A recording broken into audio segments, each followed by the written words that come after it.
Welcome to Policy on Demand. I'm Sindhu Blume. It is the week of May 5th, and this is your Monday briefing. There are a number of moving parts this week here in Washington, and I'm going to mention a few. Treasury Secretary Scott Bessent has mentioned an X date, which is the federal default deadline, and that is still in flux. The de minimis exemption, which allowed duty-free imports worth $800 or less into the United States, expired last Friday, and a new 25% tariff on auto parts went into effect over the weekend. And the topic of this episode, markup of a mega bill, has been delayed. Joining me from our New York studio to talk about the who, what, where, and why of what's happening is Todd Metcalf, a principal in our tax policy services practice.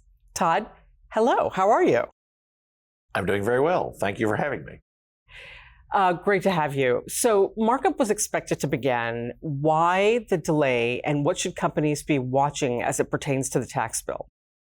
The House committees, there are about 7 of them that have already marked up their bills, but they had the easy task. They had the relatively small changes that were to be made, judiciary, more immigration enforcement, and so on and so forth. So those committees have moved forward. They have gotten their work done. We also expect this week that the Natural Resources Committee is going to move forward with its markup. But the big three that are the ones that bear the bulk of the spending cuts, as well as the tax policy. So energy and commerce, lots of spending cut instructions there, as well as the Agriculture Committee with food assistance, food stamps, et cetera. They're delayed. They were supposed to move this week. It looks like they're going to move next week. And Ways and Means, the big kahuna on tax, also likely to move next week. Now, why the delay? Well, they have the hardest decisions to make. They have to decide how much health care benefits are going to be curbed, changed, modified. You know, what are the Medicaid cuts going to look like? What are the cuts to food assistance going to look like? How big are they going to go? How, do they need to rein in the desires of some of the more fiscally conservative folks in the House who have demanded higher spending cut levels? Those are the hard decisions. And so it's not surprising, after having worked in Congress for many years, that the hard decisions get put off until the very last moment, because it's going to require a lot of negotiation. And the same is true on the tax front, because until the spending cut decisions are made, really, the way that the budget resolution was constructed, the Ways and Means Committee doesn't exactly know how much tax relief they can provide, because the way that the budget committee, the budget resolution is laid out, the amount of tax relief they can provide is contingent on how much spending reduction is realized. And so they sort of have to wait until the spending cut decisions are made to sort of make their final decision in order to comply with those instructions. So we're just basically sort of seeing the hard decisions are being pushed off until the end, unsurprisingly. And so that means that Ways and Means, instead of going this week, probably going to go next week. One thing that I would mention, because even though it's not necessarily tax related, is the Financial Services Committee in its reconciliation bill eliminated effectively the Public Company Accounting Oversight Board, and would take the authority that was granted to the PCAOB a number of years ago and put that back in the SEC. So sort of removing that independent board from its role in accounting, which obviously matters for our firm, but also for public companies generally. All right. And as the House has started releasing proposals, in particular the House Ways and Means Committee, what have you heard in terms of the Senate's reaction? The House is obviously dealing with, as I mentioned, much more fiscal constraint. They want more spending cuts, and if you get enough spending cuts, then you can provide more tax relief.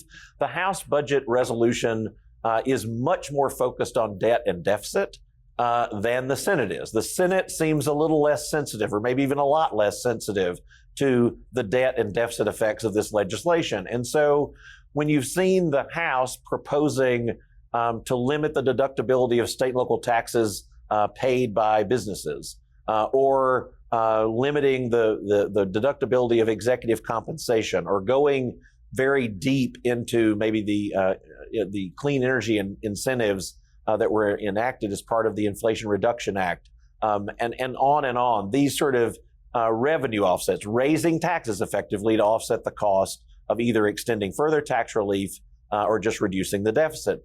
The Senate is really less sort of focused on debt reduction or deficit reduction. And so they're not all that keen on raising taxes, which, by the way, limiting the deductibility of various expenses that businesses incur is effectively a tax increase. The Senate is less interested in that. So I think we will see, or likely to see, some revenue offsets included in whatever the House passes, but I'm not sure that it will get a very warm reception in the Senate. And with respect to the budget reconciliation legislation, is the House on track to pass it in the next month? So they'd set a deadline for themselves of Memorial Day, and Memorial Day is 3 weeks from today, I believe. And I think that it is still possible that they could complete work in the House before they go home for Memorial Day. And I think, honestly, if the Ways and Means Committee and the Energy and Commerce Committee and the Ag Committee are able to move next week, and they're able to sort of move in a way that's not very divisive, and so they move with some confidence and get their bills done, I think it is very possible that you could see the House taking up the full reconciliation bill the week of May 19th, which is their last week that they're in session before that Memorial Day recess. So I think it is still possible, but the longer these things get delayed, obviously the less likely it is to meet the deadline. But it's very important, I think, politically, for them to do everything that they can to get finished before the Memorial Day recess, because look, tax bills, spending cut bills that are in proposed form that haven't passed, they're the very opposite of wine. They don't age well.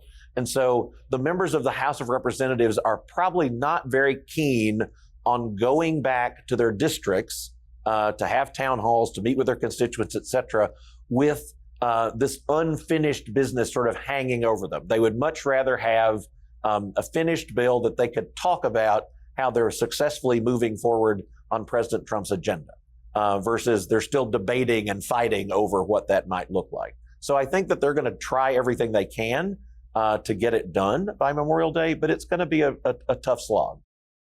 All right, and I want to turn to IRA credits because I know that it's a hot topic and there have been a lot of questions about them. What are you hearing in terms of policy options being contemplated by Congress? So I look at the Inflation Reduction Act, clean energy credits, really as a bit of a gap filler. So depending on what estimates you believe today, we haven't seen sort of final joint committee estimates, but they could, reducing the benefits that were included, the clean energy benefits that were included in the Inflation Reduction Act could generate anywhere from $300 billion to $900 billion, again, depending on the estimates that you've seen or believed. So I look at it as like, okay, at the end of the day, how much money do they need to sort of meet the reconciliation instructions? How much revenue are they required to sort of put in the bill in order to sort of balance, if you will? And I think that that's the amount that they're going to get out. The provisions that are in the Inflation Reduction Act, those clean energy provisions, eminently dialable. They were very generous, so you could reduce the level of generosity. You could strike entire provisions, although I think that may be a little less likely than we might have thought a few months ago. I don't think that they're going to strike all of the clean energy incentives. There's too much bipartisan interest in them. But I do think that they'll have the ability to dial them back, to curb that generosity and raise a significant amount of revenue. So I think that is sort of like one of those things like, okay, we've gotten to this point. We need another $300 billion. What do we do to those IRA benefits to generate $300 billion? I think that's going to be how they approach it, rather than saying, we don't like this provision or that provision, let's just strike those things. Although that may be part of the discussion, but I think it's more about curbing the generosity of some of those provisions. All right, Todd, thank you so much. Really appreciate your insight. Thank you. In case you missed Week in Review with Andrew Pryor, that is linked in the description of this episode, as well as a conversation with Carl Russo and his initial reaction to the latest GDP numbers. Thank you, as always, for spending this time with us. Take care.